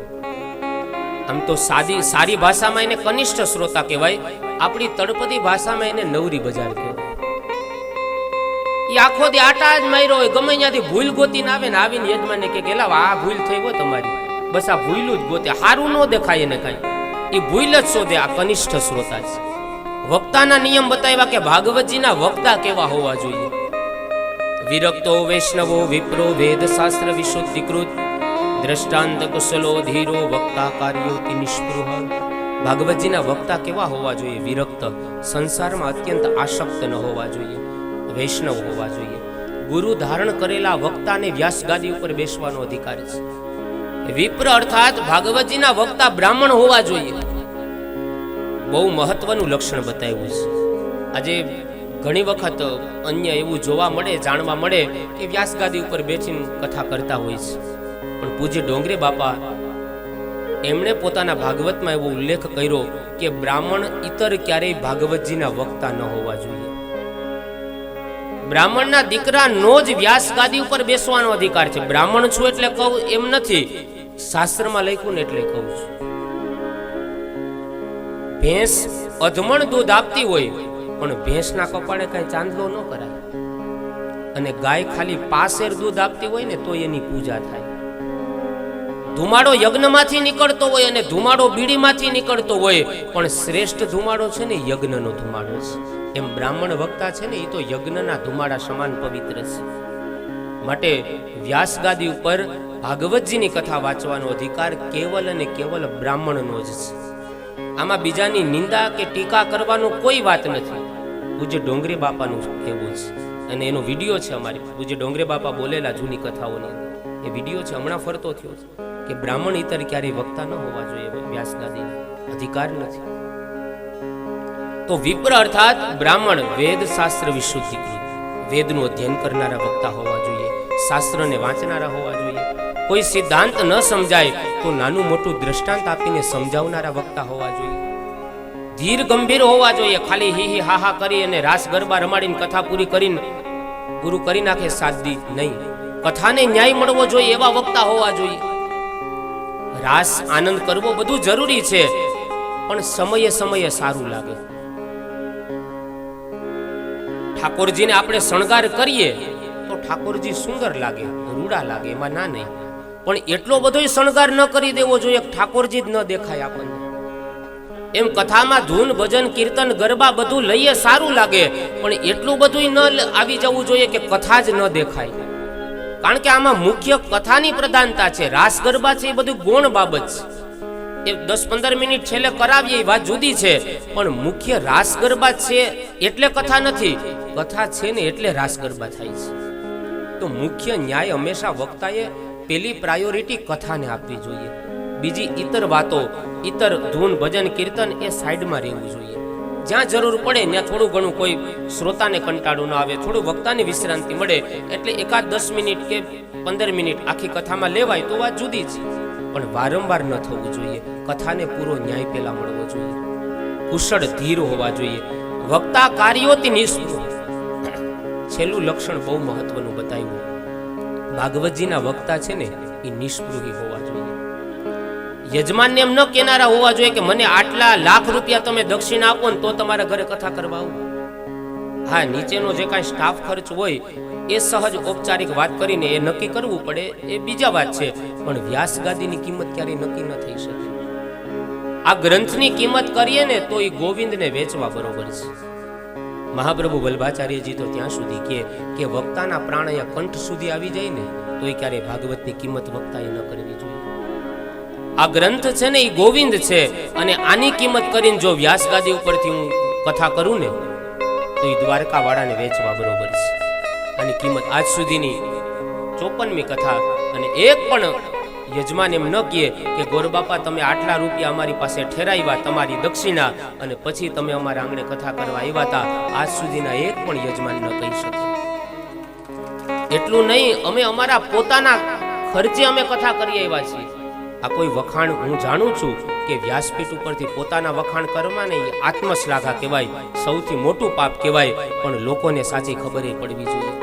હમણાં જ અમે વડોદરાની બાજુમાં રાણપર કથા કરવા ગયા હતા, અને વચ્ચે ખબર હોય તો એક બાપુનો વિડીયો વાયરલ થયો હતો કે આ બાપુ હેમાડે જાય છે, હેમાડે જાય છે. રાણા બાપુ કરીને વિડીયો વાયરલ થયો તો કોઈ સુધી કદાચ પહોંચ્યો હોય. એ બાપુએ એના આશ્રમના લાભાર્થે કથા કરાવી. કીધું મારી પાસે દાદા કાંઈ છે નહીં, તમારે મુહૂર્ત આપવું પડશે. મેં કીધું અમે પૈસા માટે ક્યાં કરીએ? તો કે સ્ટાફનો ખર્ચ. હું કહું એ તમને જેટલો અમે બીજેથી લઈએ એનો અડધો તમે આપજો. અડધો ખર્ચ સ્ટાફ વાળાએ અડધો જ ખર્ચ લીધો, અને એક પણ રૂપિયો દક્ષિણા નથી લઈને આવ્યા ત્યાંથી. એક પણ રૂપિયો. કદાચ કોઈને એમ થાય કે ભાઈ બ્રાહ્મણનો દીકરો ખાલી હાથે, એક પણ ત્યાં તમામે તમામ જેટલી રકમ હતી ને તમામે તમામ ત્યાં આશ્રમની અંદર આપી, અને એક પણ રૂપિયો લીધા વગર અમે અમારા ઘરે આવ્યા છીએ. એટલું નહીં, અમે અમારું ભાડું ખર્ચીને ત્યાં ગયા. વખાણ કરવું એ પાપ કહેવાય, પણ સાચી ખબર એ પડવી જોઈએ ને. અને પછી લોકોને એવો ભાવ જાગ્યો કે બ્રાહ્મણનો દીકરો ખાલી હાથે જાય. પછી એ લોકોએ 5000 રૂપિયા અમને ગૂગલ પે કર્યા. ફોન કરીને કીધું દાદા 5051 મેં કીધું કે અમે ક્યાં આના માટે કરીએ છીએ ભાઈ, આની ક્યાં જરૂર હતી? આશ્રમમાં વાપરો ને જ્યાં જરૂર છે. અમરનાથ સેવા સમિતિ હમણાં કેશોદ કથા કરી, અને ત્યાં અમારે દીકરી છે એને કાનુડો બનાવવા માટે 11000નો ફાળો આપીને અમે સામેથી 11000નો ફાળો અમે લખાવીને દીકરીને કાનુડો બનાવ્યો. એક પણ રૂપિયાની અપેક્ષા વગર. અમારે શેરગઢ બાજુમાં મેંદરડાની પાસે શેરગઢ છે, ત્યાં એક સુરદાસે કથા કરેલી, અને સુરદાસ 7 દિવસ કથા ઊભા સાંભળ્યું. અને એણે મને કીધું દાદા મારે 2 આંખો નથી, અને મારી માં છેલ્લે એવું બોલતી ગઈ કે મારા આંગણે ભાગવતજી આવે, મારા આંગણે ભાગવતજી આવે, પણ મારા ઘરમાં તો પૈસાય નથી. હું પોતે સુરદાસ, ઘરમાં જોઈ લો કાંધી ઉપર એક વાસણય નથી, ઘરની ઘર વખરી કાંઈ નથી, 2 ગોદડા છે, એક પાણી પીવાનું માટલું છે, અને કોઈ આજુબાજુમાં આપે તો ભોજન કરું, બાકી ભૂખો સુઈ જાઓ. મારે કેમ કથા કરવી? મેં કીધું ચિંતા કરો માં, ખાલી માંડવા નાખી દો અને અમે અમારા ઘરેથી પૂજાપો લઈ આવશું, કોઈ ચિંતા કરો માં. કીધું દક્ષિણા તમને શું દઉં? હું કહું તમારા ઘરે તુલસીનો ક્યારો હોય ને, એક તુલસીનું પાન તોડી કવરમાં મૂકીને આપી દેજો. હસતા મોઢે નો નીકળી જાય ને તો અમે બ્રાહ્મણ ન કહેવાય. કહેવાનો હેતુ એ છે કે ભાગવતજીના વક્તા નિષ્પૃહી હોવા જોઈએ. સાજડિયાળી આ સિઝનની અમારી આ સિઝનમાં 20 કથાઓ છે. અમારે એક દિવસનો વચ્ચે વિરામ નથી. અહીંયા 16 તારીખે અમે ભંડુરી કથા વિરામ કરીને અહીંયા 17 પ્રારંભ કર્યો. અમારી પાસે જે સમય છે ને ખાલી ટ્રાવેલિંગનો સમય છે. ટ્રાવેલિંગ કરીને બીજા દિવસે વળી કથા પ્રારંભ, ટ્રાવેલિંગ કરી બીજા દિવસે વળી કથા પ્રારંભ. અહીંયા 23 તારીખે વિરામ, તો 24 તારીખે નાની પરબડી ચાલુ થશે. આવી એક ધારી 20 ને હમણાં સાજડિયાળી ગામમાં કથા કરી. કીધું ગૌશાળાના લાભાર્થે દાદા કથા છે દક્ષિણામાં. હું કહું અમે દક્ષિણા ક્યાંય બોલતા નથી, તમારી જે ઈચ્છા હોય. અમે ક્યાંય કોઈ જગ્યાએ બોલ્યા નથી. કીધું આ બધું ભંડોળ થાય, હું કહું એ બધું તમે ગૌશાળામાં વાપરજો. ગાયના મોઢામાંથી લઈએ તો ઈશ્વર નર્કમાં જગ્યા ન આપે અમને. ગાયના મોઢામાંથી રૂપિયો લઈએ, અને ત્યાં છેલ્લે લોકો હિસાબ કર્યો 7 દિવસની અંદર 12 લાખ રૂપિયા ફાળો થયો કથાની. પણ એક પણ અમે ઉત્સવનો રૂપિયો અમે અમારા ઘરે નથી લઈ આવ્યા.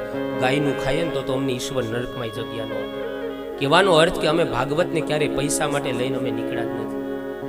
આ યજમાનનો ભાવ હોય, જે યથાશક્તિ આપે. અમારી ગામની પેલી કથા હતી, 25000 રૂપિયા અમે પેલો ફાળો લખાયો. કહે છે વક્તા કાર્યોથી નિષ્પૃહ. બ્રાહ્મણ વક્તા હોવો જોઈએ, પણ ભાગવતની કિંમત કરનારો ન હોવો જોઈએ કે આટલા લાખ આપો તો તમારી ત્યાં આ વ્યાસપીઠ છે ને એ વ્યાસપીઠ રહેવી જોઈએ, દુકાનનો થોડો ન બની જવી જોઈએ. નિયમમાં બતાવ્યું વર્ણમ પંચ વિપ્રાણામ કથા ભંગ નિવૃત્તયે કર્તવ્યમ તેર હરિરજાપ્યમ દ્વાદશાક્ષર વિદ્યયા. કથાની અંદર બ્રાહ્મણોનું વર્ણન કરવું. સતત યજમાનોએ ઓમ નમો ભગવતે વાસુદેવાય અથવા શ્રી કૃષ્ણ શરણમમ મંત્રનો નિત્ય જપ કરવો જોઈએ. સતત ભગવાનનું નામ સ્મરણ કરવું જોઈએ. મનોરથો મદીયોયમ સફલ સર્વથા ત્વયા નિર્વિઘ્ને નૈવ કર્તવ્ય દાસોહમ તવ કેશવ. આપણે ભગવાનના દાસ છીએ, એવી રીતના દાસ ભાવથી ભગવાનની કથા સાંભળવી, દાસ ભાવથી ભગવાનની સેવા કરવી જોઈએ, પૂજ્ય ભાવથી સેવા કરવી જોઈએ, ભગવાન પ્રત્યે આદર ભાવ રાખીને સેવા કરવી જોઈએ, પૂજ્ય ભાવ રાખવો જોઈએ, વક્તા પ્રત્યે પૂજ્ય ભાવ રાખવો જોઈએ. અને આ પરિવારે કર્યું છે. યાત્રામાં અમે બેસવા ગયા એટલે તરત બેન ગાલીચો લે આવ્યો. મને કે દાદા નીચે ન બેસે. હું કહું ચાલશે તો કે ના ઉતરો. ધરાર ગાલીચો પાથરી દીધો, ધરાર બેસે. આદર ભાવ રાખવો જોઈએ. આ નિયમો શ્રોતાઓના છે. વક્તા પ્રત્યે આદર ભાવ, ઠાકોરજીની સેવા કરીએ તો એમના પ્રત્યે આદર ભાવ રાખવો જોઈએ. 7 દિવસની કથામાં યજમાનોએ શું કહે, જો બની શકે તો 7 દિવસ માત્ર ને માત્ર જલ પીને કથા સાંભળવી. એ ન બની શકે તો ગ્રેતઃ પાનમ, ઘીનું પાન કરી કથા સાંભળવી. એ ન બની શકે તો પયઃ પાનમ, દૂધ પીને કથા સાંભળવી. એ ન બની શકે તો ફલાહારેણ, ફલનો આહાર લઈ અને પછી કથા સાંભળવી. હવે લિસ્ટમાં યજમાનને એવું લખી દીધું હોત અમે કે ભાઈ ઘી પીને 7 દિવસ કથા સાંભળવાની છે, તો કથા તો થાત પણ વક્તા બદલી જાત. કારણ કે ઘી પીને કથા સાંભળવી, દૂધ પીને કથા સાંભળવી. પણ અહીંયા વ્યાસજી છૂટ આપે છે, ફલાહારેણ, ફળનો આહાર ઋતુ પ્રમાણે. જો હેથકના બટેટા ખાઈએ ફલાહાર નથી. બટેટા લઈ અને આપણે વ્રત કરીએ, ઉપવાસ કરીએ, એ અનાજનો ત્યાગ કર્યો કહેવાય, પણ એ ઉપવાસ સાચો નથી ગણાતો. ફલાહાર છે એ બટેટા છે એ ફલાહારમાં નથી આવતા. ફલાહારની અંદર એ જ ફળ આવે છે જે ઋતુ પ્રમાણે ફળ થાય, અને એમાંય જે ફળનું બીજ કાઢી લેવામાં આવે ને એ ફલાહારમાં આવે. ચીકુ છે ને એ ફલાહારમાં આવે, જેનું બીજ કાઢી લેવામાં આવે. સફરજનના બી કાઢી લેવામાં આવે, ફલાહારમાં આવે. જે ફળના બી અંદરથી કાઢી લઈએ ને એ જ ફળ છે ને એ ફલાહાર છે. તો ફલાહાર કરીને કથા ફૂલ આહાર નહીં હોય. ઘણા ફૂલ આહાર કરીને બેસે. સૂક્ષ્મ આહાર લેવો. કહે જો એ ન બની શકે તો ભોજનમ તું વરમ મન્યે, ભોજન લઈને કથા સાંભળવી. પણ એટલું ભોજન કરવું કે જેથી કરીને કથામાં આપણને વિક્ષેપ ન થાય, ભૂખ વધારે ન લાગે, અથવા બહુ વધારે જમી પણ ન લેવું જેથી કરીને આપણું શારીરિક તકલીફ થાય. એટલે સૂક્ષ્મ આહાર લઈ અને પછી કથા સાંભળવી. ભોજનમ તું વરમ મન્યે, ભોજન લેવું પણ સૂક્ષ્મ આહાર લેવો. શ્રોતાઓના નિયમ બતાવ્યા કે ભાગવતજીની જ્યારે કથા સાંભળવા આવે ત્યારે ભાગવતજીને પંચાંગ પ્રણામ કરવા જોઈએ, દંડવત કરવા જોઈએ. પુરુષોએ, બહેનોએ પંચાંગ વંદન કરી પછી કથા સાંભળવી જોઈએ. કથા જ્યારે વિરામ થાય ત્યારે પત્રમ પુષ્પમ ફલમ તોયમ, પત્ર ધરવું જોઈએ ઠાકોરજીને, તુલસી દળ. એ ન બની શકે તો પુષ્પમ, ફૂલ અર્પણ કરવું જોઈએ. એ ન બની શકે તો તોયમ, જલ અર્પણ કરવું જોઈએ. એ ન બની શકે તો ફલમ, ઋતુ પ્રમાણેનું ફળ અર્પણ કરવું જોઈએ. એ ન બની શકે તો એ નિમિત્તનું કાંઈ દ્રવ્ય, દક્ષિણા અર્પણ કરવી જોઈએ. આ નિયમ બતાવ્યા છે. એ ન બની શકે તો છેલ્લે પંચાંગ પ્રણામ કરીને પછી વિદાય થવું જોઈએ. આવી રીતના નિયમ બતાવ્યા. વક્તા આવે ને એ પહેલા આવી જવું જોઈએ. વક્તા આવે એ પછી શ્રોતા આવે ને તો એ કરુણા કહેવાય, અને વક્તા એવા પહેલા શ્રોતા આવી જાય ને તો એ અનુશાસન કહેવાય. વક્તા આવે એ પહેલા શ્રોતાઓએ પોતાનું સ્થાન લઈ લેવું જોઈએ. આવા બધા ઘણા નિયમો બતાવ્યા, પણ જે નિયમનું પાલન કરી શકીએ નિષ્ઠાથી કરવું જોઈએ. ત્યારબાદ 6 અધ્યાયની અંદર વિધિ કથન કહી અને મહાત્મ્ય રૂપી પુષ્પને આપણે ઠાકોરજીના ચરણમાં અર્પણ કરીએ અને પ્રથમ સ્કંદની અંદર થોડો પ્રવેશ કરી લઈએ. ઇતિ શ્રીમદ ભાગવતે મહાપુરાણે વૈયાસિક્યામ અષ્ટાદશ સહસ્ત્રયામ પારમહંસ્યામ સંહિતાયામ મહાત્મ્ય તત્સત શ્રી કૃષ્ણાર્પણમસ્તુ. શ્રી ભાગવત ભગવાન કી જય. પદ્મ પુરાણ રૂપી જે મહાત્મ્ય બતાવ્યું ઠાકોરજીને અર્પણ કરી પ્રથમ સ્કંદની અંદર મંગલ પ્રવેશ કરતા અહીંયા વંદના કરી છે. જન્માદ્યસ્ય યતોન્વયાદિતરતસ ચારથે સ્વવિઘ્ન સ્વરાટ તેને બ્રહ્મરુદાયયાદિ કવયે મુહ્યન્તિ યત સૂરય સર્ગો મૃષા ધામ્ના સ્વેન સદા નિરસ્તકુહકમ સત્યમ પરમ ધીમહિ. મંગલાચરણ કર્યું છે. કોઈ પણ ગ્રંથનો આરંભ કરીએ ને તો 3 પ્રકારે મંગલાચરણ કરવા પડે. ગ્રંથના આરંભમાં, મધ્યમાં અને અંતમાં આ 3 મંગલાચરણ જરૂરી છે. જેમ ગ્રંથમાં 3 પ્રકારના મંગલાચરણ જરૂરી છે, એમ આપણા જીવનની ભગવાને 3 અવસ્થા આપી: બાલ્ય, યુવા અને વૃદ્ધાવસ્થા. મંગલાચરણ એટલે કે 3 અવસ્થામાં ભગવાનને યાદ કરવા. જેની બાલ્ય અવસ્થા મંગલમય હશે ને સમજો એની યુવાની મંગલમય હશે, જેની યુવાની મંગલમય હશે એની વૃદ્ધાવસ્થા મંગલમય હશે, અને જેનું વૃદ્ધત્વ મંગલમય હોય ને એનું મૃત્યુ ભગવાન મંગલ કરે છે. આપણા મૃત્યુને સુધારવા માટે થઈ અને બાળપણથી જ બાળકોને ધર્મના સંસ્કારો આપજો. દુનિયા આપણા બાળકોને અધર્મ શીખવાડે ને એ પહેલા આપણે આપણા બાળકોને ધર્મ શીખડાવી દેવો જોઈએ. ધર્મમય જીવન હોવું જોઈએ બાળકોનું. 3 પ્રકારે મંગલાચરણ છે: બાલ્યાવસ્થા, યુવાવસ્થા અને વૃદ્ધાવસ્થા. એમ દિવસની 3 અવસ્થા, સવાર, બપોર ને સાંજ. આ 3 અવસ્થામાં પ્રભુને યાદ કરવા જોઈએ. હું તો 8 સમા કેરી ઝાંખી રે કરું. આ એ વ્યવસ્થા છે પ્રભુને યાદ કરવાની. ભગવાનનું સતત નજીક રહેવા માટે આ મંગલાચરણ જરૂરી છે.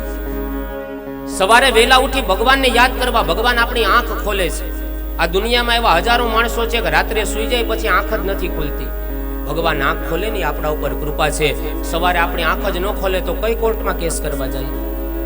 એની કૃપાથી આપણી આંખ ખુલે છે. એની કૃપાથી આપણે આ રંગબેરંગી દુનિયા જોઈ શકીએ છીએ. માટે સવારે ઉઠીએ ત્યારે કરાગ્રે વસતે લક્ષ્મી, ભગવાનને યાદ કરવા જોઈએ. બપોરે ભોજન કરવા બેસીએ ત્યારે શક્તિદાતા ભગવાનને યાદ કરીએ અને મોઢામાં અનાજ મૂકવું જોઈએ. સીધું જમવા બેસીએ ને તો એ ભોજન નહીં, આપણે પાપ જમીએ છીએ. ભગવાનને યાદ કરીને કોળીઓ મોઢામાં જવો જોઈએ. રાત્રે સુવા જઈએ, ઓશિકા ઉપર માથું પડે ને ત્યારે હાથમાં મોબાઈલ નહીં, મુખમાં માધવને યાદ કરજો. રાત્રે જ્યાં સુધી ઊંઘ ના આવે, આપણી આંખ ન વિચાય ત્યાં સુધી પરમાત્માનું સ્મરણ કરવું જોઈએ. જેને આપણા મહાપુરુષોએ ત્રિકાળ સંધ્યા નામ આપ્યું છે કે રાત્રે નિદ્રાધીન થતા પહેલા પ્રભુનો આભાર વ્યક્ત કરતા કરતા સૂવું જોઈએ. અને આપણે કાંઈ એટલા ભાગ્યશાળી નથી કે ઓછી કે માથું નાખ્યા ભેગી આવી જાય. તમે નથી, ગમે નથી. તો જેટલી ઘડી ઊંઘ ના આવે, જ્યાં સુધી આપણને બીજા વાયુ વિચાર કરવા કરતા ભગવાનનું સ્મરણ કરતા કરતા નિદ્રાધીન થવું જોઈએ. જેથી કરીને સવારે ઉઠીએ ને ત્યારે આપણું મન છે ને એ પ્રફુલ્લિત હોય. નાના બાળકને કંઈ ઘા વાગે ને તો એ દિવસ દરમિયાન સાફ સફાઈ ન કરવા દે, પાટા ન વારવા દે. એ બાળક સૂઈ જાય પછી માં રાત્રે ઉઠીને એની માવજત કરી દે, પાટાપીંડી કરી દે. સવારે બાળક જાગે ને તો એ ઘણો બધો આમ રાહત અનુભવે. એમ આખી સવાર, બપોર, સાંજ આપણે એટલા બધા ઘા સહન કર્યા હોય ને કે મન છે ને એકદમ વિચલિત થઈ ગયું હોય. પણ એને પ્રભુના નામથી મનની માવજત કરતા કરતા સૂઈ જાય ને તો સવારે મન છે ને પ્રફુલ્લિત હોય છે. રાત્રે નિદ્રાધીન થઈએ ત્યારે ભગવાનનું સ્મરણ કરતા કરતા સૂવું જોઈએ. આ મંગલાચરણ છે. સતત ભગવાનમય જીવન જીવવું નહીં, મંગલાચરણ છે. ઘણા લોકોને જોજો આદત હશે, ફોન કરે ને ત્યારે જય શ્રી કૃષ્ણ બોલે, જય ગુરુદેવ બોલે, હરિઓમ બોલે, જય સ્વામિનારાયણ બોલે, જય માતાજી બોલે, જય વિઠ્ઠલ બોલે. જે ભગવાનને માનતા હોય શ્રી વલ્લભ બોલે. આ પણ એક પ્રકારનું મંગલાચરણ છે. ફોન મૂકતી વખતે ભગવાનનું નામ બોલીને ફોન મૂકે, આ પણ પ્રભુનું સ્મરણ, આ પણ મંગલાચરણ જ છે. અને ઘણા હાય હેલોમાં જ વયું ગયું બધું. હાય હેલો, હાય બોલો. હાય હેલો વળી હું છે? વોટ્સએપમાં હાય લખે. આપણા ગઈઢાવ એમ કહેતા ભાઈ કોઈની હાય ન લેતા નહીતર મરી જાઓ. એ એક હાય હતી. આ વોટ્સએપની કઈ નવી હાય ચાલુ થઈ ને એ જ ખબર નથી પડતી. કાં તો ફોનમાં હેલો હેલો કરતા. હેલો, આ હેલો શું છે ખબર છે? ગ્રાહમ બેલ, જેણે પહેલી ટેલિફોનિક શોધ કરી ને ગ્રાહમ બેલ હતા. અને પહેલી વખત જ્યારે એણે ટેલિફોન બનાવ્યો એટલે એની એક પ્રેમિકા હતી જેને પ્રેમ કરતા. એનું નામ હતું માર્ગારેટ હેલો. એને ફોન એને ભેટ કર્યો. ભેટમાં ફોન આપ્યો એટલે પહેલી વખત જ્યારે એને ફોન કર્યો ને એની પ્રેમિકાને હેલો કહીને બોલાવતા પ્રેમથી. એટલે કીધું હેલો. ત્યારથી આ હેલોની શરૂઆત થઈ છે. હવે આપણે અત્યારે હેલો હેલો કરીએ. આ તો ઓલા ગ્રાહમ બેલની પ્રેમિકાનું નામ છે, માર્ગારેટ હેલો. જય શ્રી કૃષ્ણ બોલતો ભગવાનના દરબારમાં નોંધ થશે. કાયમ કરે Tata, bye bye, C you. આ સંસ્કૃતિ નથી હો આપણી. ફરી પધારજો, પુનઃ પધારજો, ભલે આવ્યા, આ સુસ્વાગતમ. આ સંસ્કૃતિ આપણી છે. આ ટાટા, બાય બાય, સી યુની નથી. બાળકોને સારું શીખડાવજો. અત્યારે એક દુઃખ સાથે વાત કેવી પડે. જો કે બંધ કરવું એ આપણા હાથની વાત નથી, પણ થોડી ઘણી અસર થઈ જાય તો એ સફળ થઈ જાય વાત. મોબાઈલમાં બીજી બધી વાતો એટલી લાંબી કરે ને કે 1 મિનિટમાં વાત પૂરી થઈ જાય ને 1 કલાક હલાવે. અને છેલ્લે જ્યારે મૂકે ને ત્યારે JSK કરે. આ શું JSK નામના કોઈ ભગવાન છે? જય શ્રી કૃષ્ણ આખું લખો. JSK સતત કરશું ને નાની પેઢીને એમ થઈ જાય કે આ JSK નામના કોઈ ભગવાન છે. આ ગૂગલ આપણે અત્યારે બોલીએ એ ખરેખર આખું ફૂલ ફોર્મ કંઈક બીજું છે. ATM બોલીએ, ATM ખરેખર ફૂલ નામ નથી, ઓટોમેટેડ ટેલર મશીન, આખું નામ બીજું છે. એમાં JSK સતત કરશું તો નાની પેઢીને થાય કે JSK નામના કોઈ ભગવાન હશે. અત્યારે આપણે જે શ્રીજી બોલીએ ને શોર્ટ બનાવી નાખ્યું છો આપણે. આપણી સગવડતા ખાટું, ખરેખર સગવડતા માટે ખરેખર શ્રીજી નામ જ નથી. શ્રીજી શું કામ બોલીએ છીએ ખબર? આખું નામ છે શ્રી ગોવર્ધન નાથજી, પણ પેલો શ્રી લઈ લીધો ને છેલ્લો જી લઈ લીધો, શ્રીજી શ્રીજી મંડા કરવા. શ્રીજી ખરેખર નામ જ નથી, શ્રી ગોવર્ધન નાથજી છે. એમાંથી આપણે ટૂંકું કર્યું એટલે શ્રીનાથજી બોલતા થયા, ગોવર્ધન કાઢી નાખ્યું અને એમાંથી પછી છેલ્લે નાથે કાઢ્યું ને હવે શ્રીજી શ્રીજી કરીએ છીએ. શ્રી ગોવર્ધન નાથજી સાચું નામ છે. તો એમ સતત જેએસ કે કરશું તો નાની પેટીને થશે કે આવડી નવા ભગવાન આવ્યા.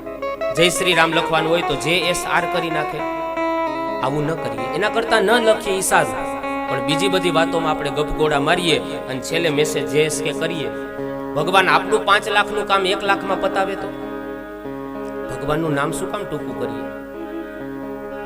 તો આ પણ એક પ્રકારનું મંગલાચરણ છે કે સતત ભગવાનના નામનું સ્મરણ કરીએ. અહીંયા મંગલાચરણ કરી અને વેદ વ્યાસજી મહારાજ સત્યની વંદના કરે છે. અહીંયા રામમ પરમ ધીમહિ નથી લખ્યું, અહીંયા કૃષ્ણમ પરમ ધીમહિ નથી લખ્યું, અહીંયા શિવમ પરમ ધીમહિ નથી લખ્યું, પણ લખ્યું સત્યમ પરમ ધીમહિ. વ્યાસજી કહેવા માંગે કે કોઈ પણ સંપ્રદાયને માનનારો હોય દરેકને માટે આ ગ્રંથ છે, એટલા માટે સત્યની વંદના કરી. આવો ભગવત સ્મરણ સાથે અત્યારની કથાને વિરામ આપીએ.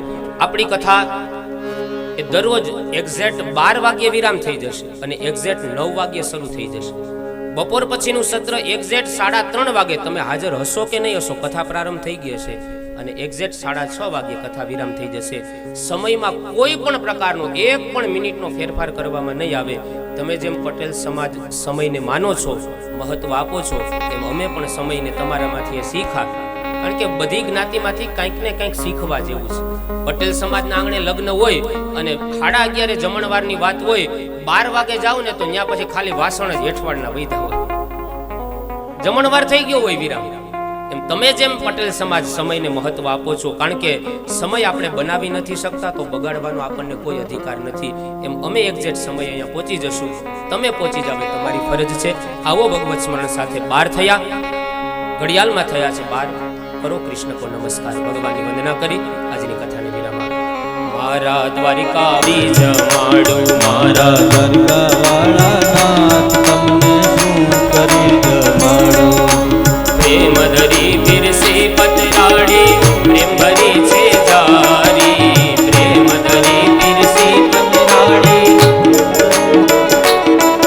ઉપવાસે ઉમે તારું દીધું દેવું ને તારું આપ્યું લેવું ને તારું દીધું દેવું, તારું આટલું લેવું ને તારું દીધું દેવું. આમાં મારો નહીં તલવાર તમને શું કરી જમાડું, આમાં મારું નહીં તલવાર તમને શું કરી જમાડો. મારા દ્વારિકા વાળા નાથ તમને શું કરી જમાડું, મારા દ્વારકા વાળા નાથ તમને શું કરી જમાડો.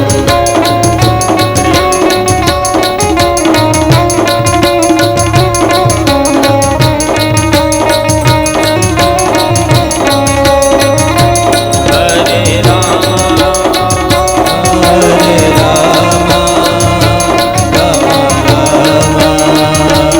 હરે હરે, હરે કૃષ્ણ હરે કૃષ્ણ કૃષ્ણ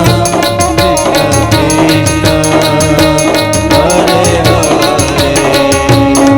રાજા રામ રામ રામ સીતા રામ રામ રામ, રાજા રામ રામ રામ સીતા રામ રામ રામ, રાજા રામ રામ રામ સીતા રામ રામ રામ, રાજા રામ રામ રામ સીતા રામ રામ રામ.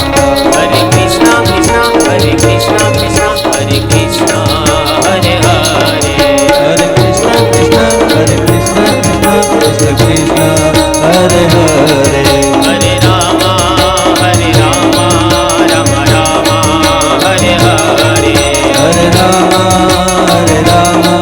રામ રામ હરે હરે.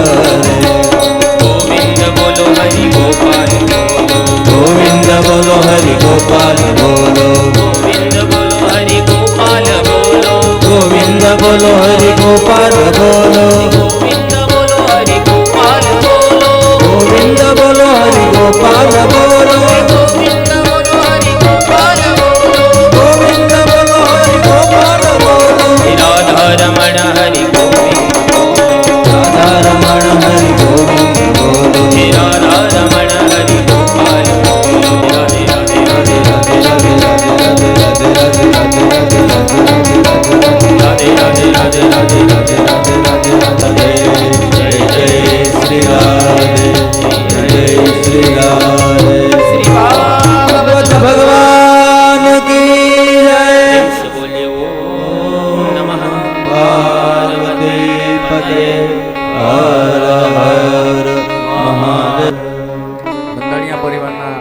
આ ભાગવત સપ્તાહ નિમિત્તે આવેલા તમામ શ્રોતાઓ અને પરિવાર વતી